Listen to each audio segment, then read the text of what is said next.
When I started out, I was nobody, and Anurag was so big, and I was kind of on the sidelines. And it's not easy. I climbed outside of my hotel window over a bunch of ACs to get to his room about 6 months back. Yeah. I was in a very deep depression. I tore and there were stitches, Oh and my yeah, nobody talks about this shit. Yeah. This is the shit we should be talking Yeah, about. absolutely. Okay, what's it like with a Brazilian? Yeah, what's it like with a Seriously, Brazilian? Shenaz, Yeah, what yeah. kind of question is this? What's it like with a Brazilian or a Brazilian? It really hurts. Hello and welcome to In Bed with Shenaz, and today I have a very special person in my bed. Surprise! Hello. Hello! Good morning! What a great sleep. Oh How my God. do you feel in my bed, Kalki? It's great to wake up with you, Shenaz. It's Really. so nice. Yeah.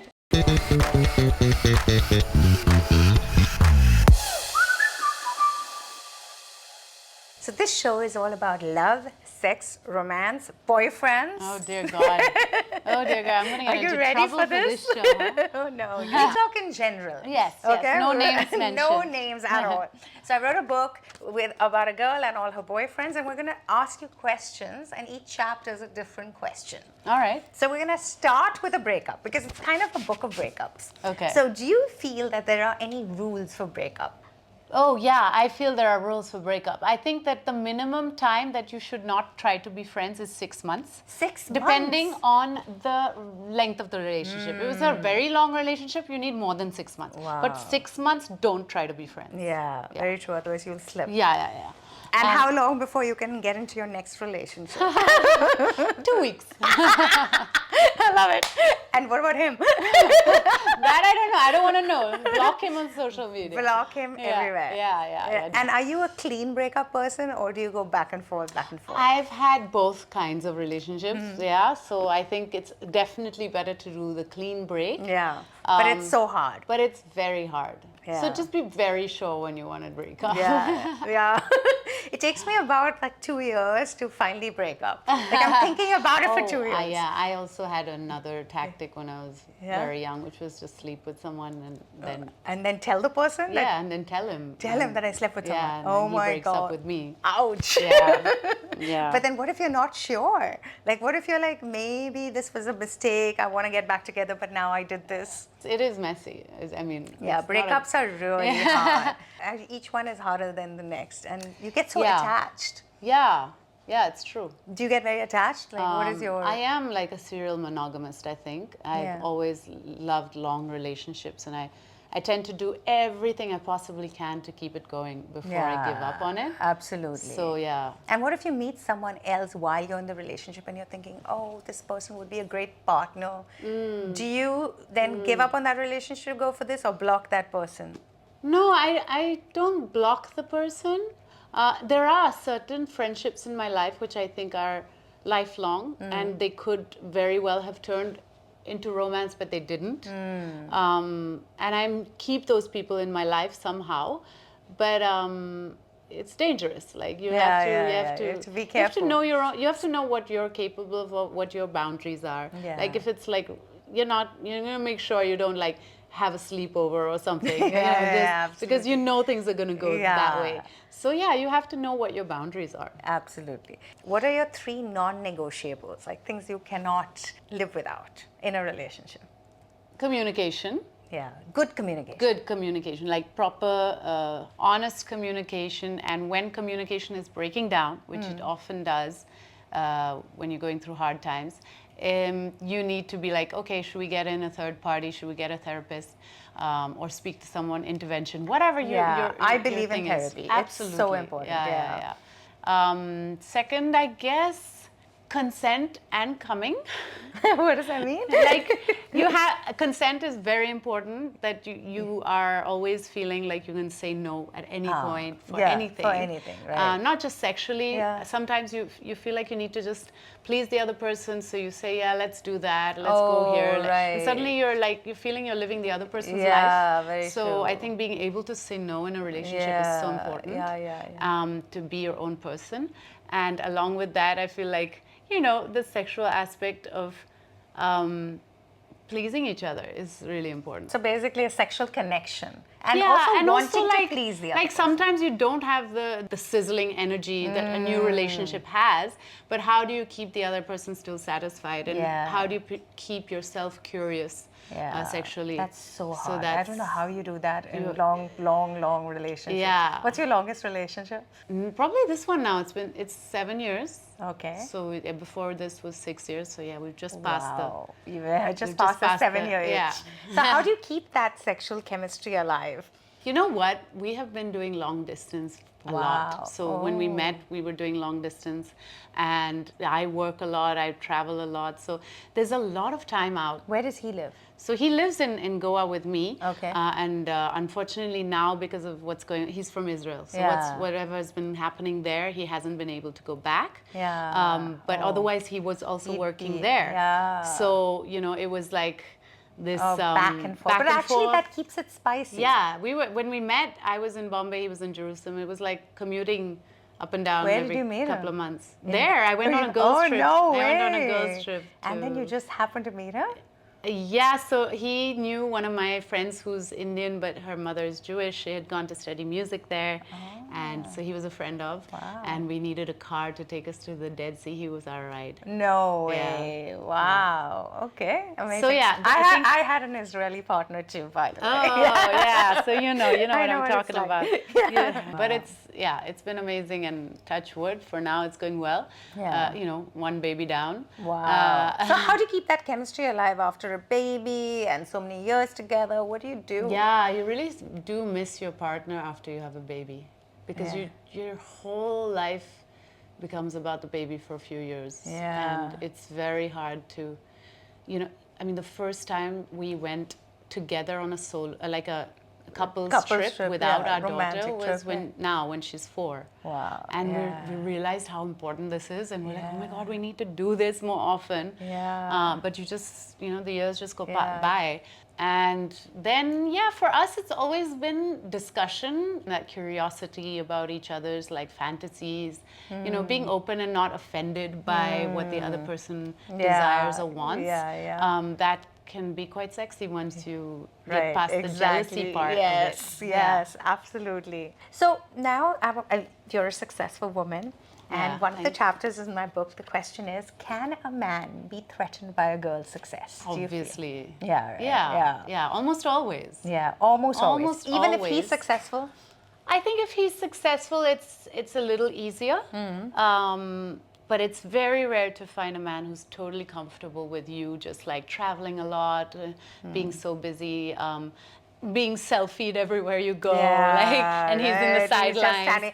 They ask him to take the picture for you. Yeah, exactly. So it's not easy. And I wonder how I would be in the similar position, which I think I was in my first marriage. When I started out, I was nobody, and Anurag was so big, and I was kind of on the sidelines. And it's not easy. It's not easy being that when you have all the attention on someone.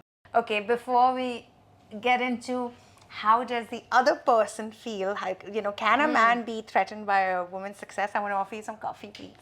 Yeah, I gotta give it to Guy, my partner. He's so chilled about it.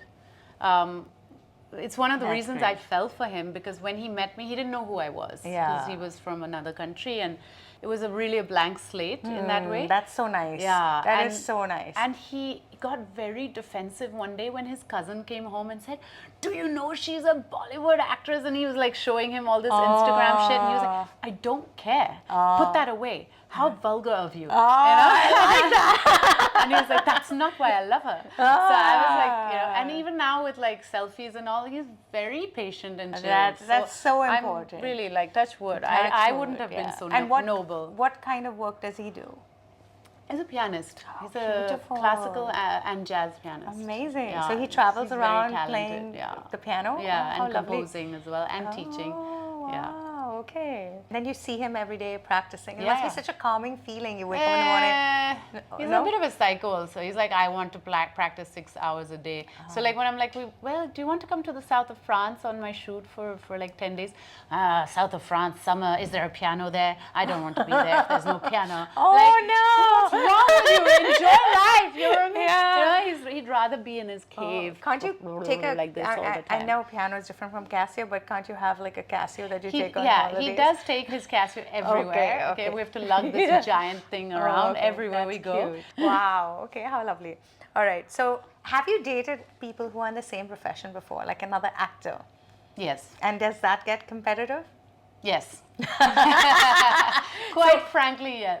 So, say you were not married, Yeah. and would you date an actor? Not again. I mean, obviously you can never say Never say never, never. and Yeah. of course, like if you fall in love, you fall in love and all that. But knowing what I've been through, I would really try to avoid it. And what is it that I won't ask you what you've been through, but that's too personal, even though you're on my bed. But like, what do you go through when you date an actor? I guess it's you're just very exposed, first of all, to media, to people's judgments, to you have to hide a lot. Then it's about who wants the relationship more, because when one person wants to make it official but the other doesn't, Yeah. it can get, it's very sensitive. And there's so much ego. There is so much ego, and And of course one you're person both doing getting that. so much attention. Yeah. Then that's very easy. It's very easy to meet someone the other person has slept with. It's very easy to meet all the exes, and you're very easy to understand that this is So it's a little more incestuous, I guess. Yeah. Everybody knows everybody. Yeah. So would you date an actor again? The answer is Probably no. no. Okay, good boys or bad boys? What is Kalki like? I think that the man I am with now is a very good man, but he's so dark and twisted as well that I'm like, he's a bad boy trying to be good? I don't know. But what does he look like from the outside? Good or bad? Like, does he look like very sweet? Good Yeah, guy? he looks very, like he only owns like 5 t-shirts and he I wears love the same that. t-shirts. Oh my God, my Israeli ex was like that Yeah, too. he's very basic. He's very, very Yeah. basic. What he believes in is his music and reading and also very demanding in his own way. Like his artistic demands are quite up there, like he Like, needs for a certain, like the 6 hours of day Yeah. of practice. He like withers like a flower if he doesn't have that artistic expression in his life. Correct, I can see him withering away. I'm like, you need that. Yeah, That's what keeps you alive. That's what keeps. It's like something like Yeah, you and it's acting. like a it's very- like what keeps you Yeah. happy and going. Yeah. And you want somebody to have that. Imagine if they didn't know what they liked or what they wanted. Yeah. Right. So that is also attractive, and I can see that you have a lot of respect for him. It's an acquired respect. Like, Are you a calm person, or are you a little bit anxious? I'm the opposite, yeah. I'm Yeah. very like, what's next, what's next? If I haven't got work for 6 months, I will change the flooring, the curtains, I'll fix it. Like, I yeah. can't sit still. Yeah, I'm yeah. a little bit of a project person. Right, And yeah. actually, I have to admit that I kind of dated many projects before. I think in the past, it was very like, Right. oh, this person is like problematic. I want to get involved. Yeah, you'll there fix was, him. I think and the thing is, I was also a project, so that was the thing. We were trying to like fix each other, and I don't think that you can really fix others. You can only fix yourself. Fix yourself. So do you feel like you've? Like, I think once you became more whole, you found somebody who is. Yeah, I think I kind of made a conscious. I kind of recognized the patterns that I was in for over a decade, and then I said, okay, I think I've had enough of this, and I kind of put myself into a self-inflicted nunnery. I was like, for 1 year, I didn't say I wouldn't sleep with anyone, but I was like, I will not commit to anything, and I will be very, focusing on my yoga, focusing on my space and my boundaries, and saying no, and it was a really like conscious effort, And then you met someone. Yeah. Wow. Yeah. And the universe tested me during that 1 year. Yeah? Like they sent me like Spanish stallions and all kinds, and I was like, oh, but no, I'm in my sabbatical. I need to, So, but you said you could have sex, but you cannot commit. That was your thing. That was my thing. And my Wow. problem is I usually Jump in. just go right for it. Right. And what do you, when you meet somebody, what do you like? Like, what do you get attracted to in the beginning? I think it's this playfulness. I think there's this like immediate kind of joking around with each other. Yeah. And also slightly, I do have a dark sense of humor as well. So I think, that hangover is continued. But, doing cheeky things together, it usually comes from that. I once climbed over like I climbed outside of my hotel window over a bunch of ACs to get to his room secretly so that no one would know. Like, that kind of fun that stuff. stalking That's around. Yeah, that's really fun. And do you feel like you got the emotional, mental, and physical stimulation all from one person? Do you think you can get all from one person? No. Yeah, no, I don't think you can. Like, what is most important to you? Emotional support, mental stimulation, or physical intimacy? That's a good question. I'm not sure which is most important. I guess the emotional support, feeling safe. Feeling safe. Feeling safe is a big one. Yeah, I want to feel safe around the person I share my bed with. So that's the one thing that clincher. you won't compromise on. Yeah, and when that is threatened, then I really worry about the relationship. Yeah. So what is Kalki like? Say if you are upset about something, do you sit down over a cup of coffee and talk about it calmly? Oh boy.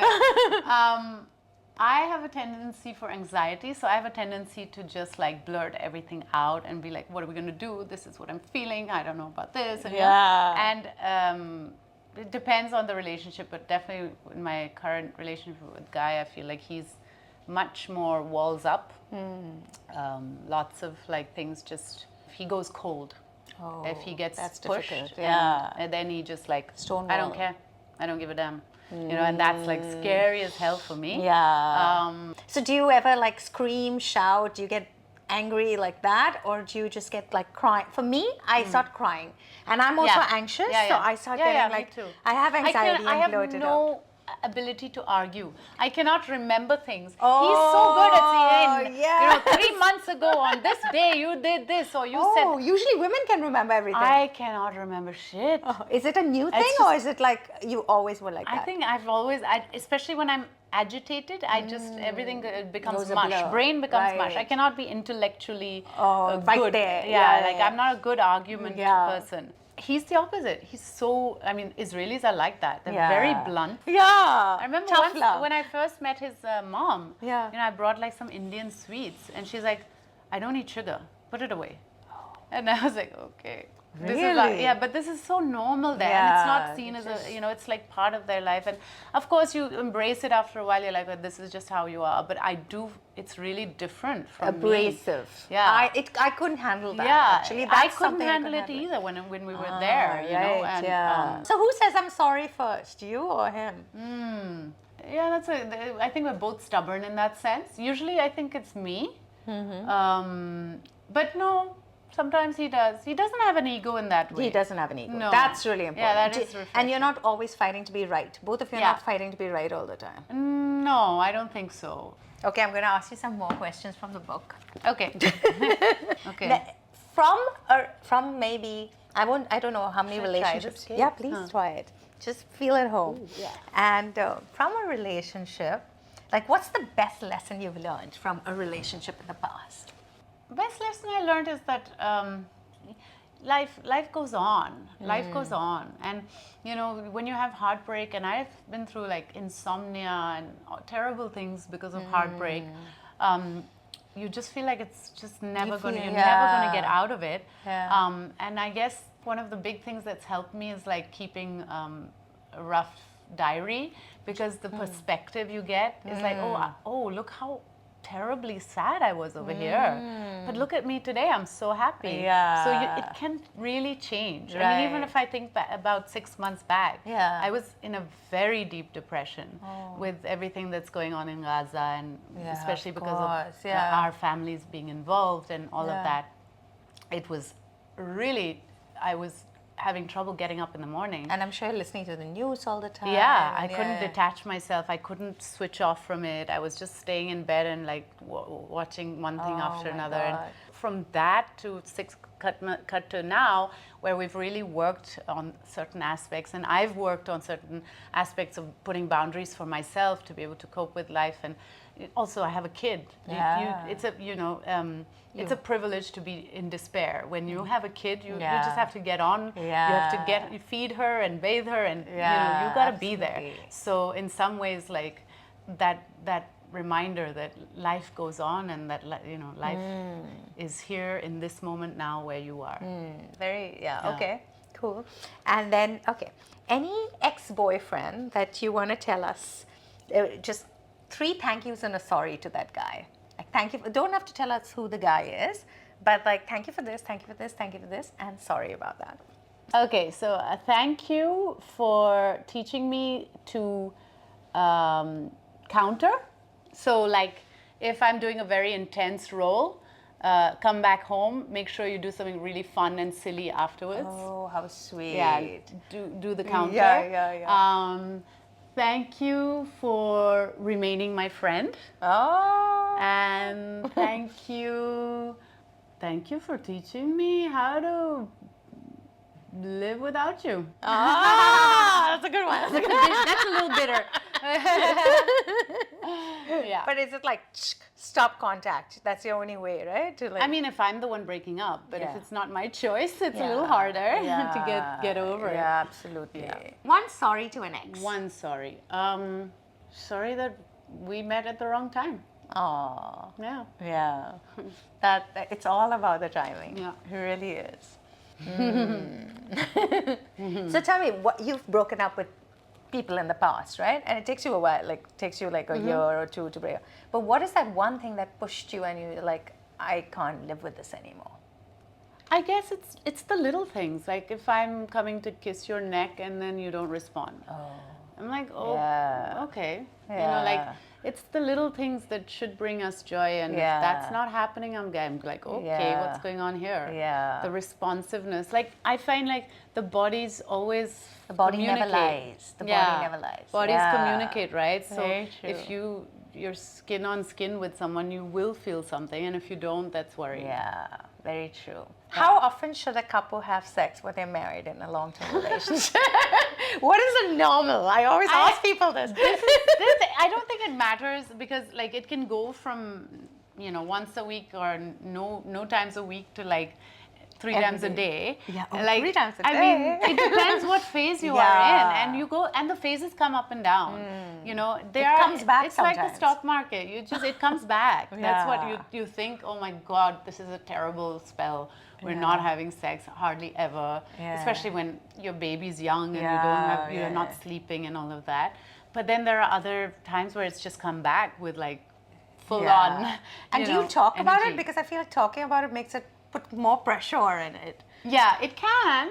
Or do you make a conscious effort to do it? Like, what should couples do in long-term relationships? Yeah, I want to know. I'm thinking back to the time when after I had Sappho and my vagina was like a destroyed, like horrible, raw. Like I couldn't even look at my vagina. Oh, really? Yeah, it was hard, and slowly like getting back to sex, and it was very painful, and all of these things. And I remember talking about it, and I'm not, as I said, I'm not very good at like saying no and things. So it was very important for me to like kind of be very comfortable and say what was going on. And for me, I do think that talking helps. Yeah. Talking about it helps. Yeah. And was he understanding? That really matters. He discreetly do what he needs to do behind the shower curtain when he needed to. I mean, he had to be patient because I went through a lot with this. I tore and there were stitches, and nobody talks about this shit. Yeah, this is the shit we should be talking about. Like absolutely. like not just postpartum, but like literally the savageness of it, really. and like then there was some problem afterwards, and I had to go back to the gynec and get a surgery. Anyway, it like just stitching and all that. Yeah, it took a long time. Oh my God. So from my book, I want you to pick a question And Okay, what's it like with a Brazilian? Yeah, what's it like with a Seriously, Brazilian? Shenaz, Yeah, what yeah. kind of question is this? what's it like with a Brazilian or a Brazilian? It really hurts. It really It hurts. really hurts. The things The we first women time do. I did it, Oh my God. I was like a plucked chicken. Yeah. It was horrible. And I blame porn for this. I mean, Yeah. I don't think in Yeah. my parents' days they Yeah, used to yeah, do this, yeah. and this is not fair on Yeah. women. Okay. Next. Next, okay, pick another How question. does your biggest love turn into your biggest Disappointment. disappointment? I think it's because they really actually put a mirror up to your worst quality, like you to your own weaknesses, right? Very true. So when you're with someone, they really manage to point out the worst in you. Right. But then as a partner, I feel responsible to say it, and sometimes they don't want to hear it. Yeah. So it's a very... I think we fall in love with people to face what we're escaping a lot of the time. We fall in love with people because like we're there to learn something that From we have them. run away Exactly. from The recipes, all our lives. Yes. Okay, last question. Okay. In this world of options, is monogamy too much to expect? I don't think so, because monogamy is a choice. And options are no point. There's no point of having options unless you choose something from the Correct, options. yeah. So just like a polyamorous relationship is a choice and comes with its own set of very strict boundaries and rules. Yeah. So is monogamy, and you both or all parties agree to those rules and boundaries before you go into it. Yeah. So So what do you feel like you could do a polyamorous or polyamorous relationship? What's the difference? Now that I'm married and I have a kid, I don't think I got time for that shit, because you just don't have time to even see your own your partner. Although I do know people who have managed to have a lifetime and have kids as well and do it. Really, and happily. Yeah. Because So if you're having sex for with me, someone it was a very different period in my life. I was much younger. I wasn't interested in settling down, so it was okay. The idea was to kind of be each other's main person, but also just like sort of experiment. Yeah. And I think Which I love in theory. I really do. I'm okay with me doing that, but not with him doing that. Doing it. Yeah. Very hypocritical of me. Yeah, I mean, we used to sit down and talk about it, and not in a lot of detail, but we used to say, like, I did this week, or I had... And you'd say who I with, went- or no? No. No, okay. That much we wouldn't. But would the sex be better or worse after you do that? Better. Better, Yeah. because there's jealousy involved. Maybe. Oh, interesting. Yeah. Anyway, it's been really lovely having you in bed with me. Thank you, Shenaz. Pleasure. And I'm going to give you this book, by the way. Thank you. I'll sign it for you and give it to you. Yes, this is yours.